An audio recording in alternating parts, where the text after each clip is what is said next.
Yan ang ulam namin ngayon, paksiw na bangus.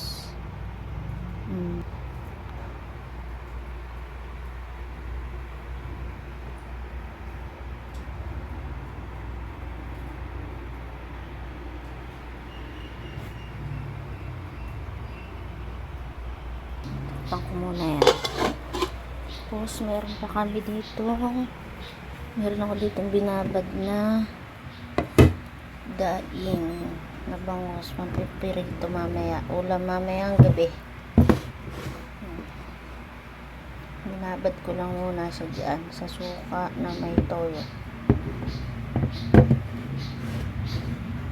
Kasama pa yung kape tayo.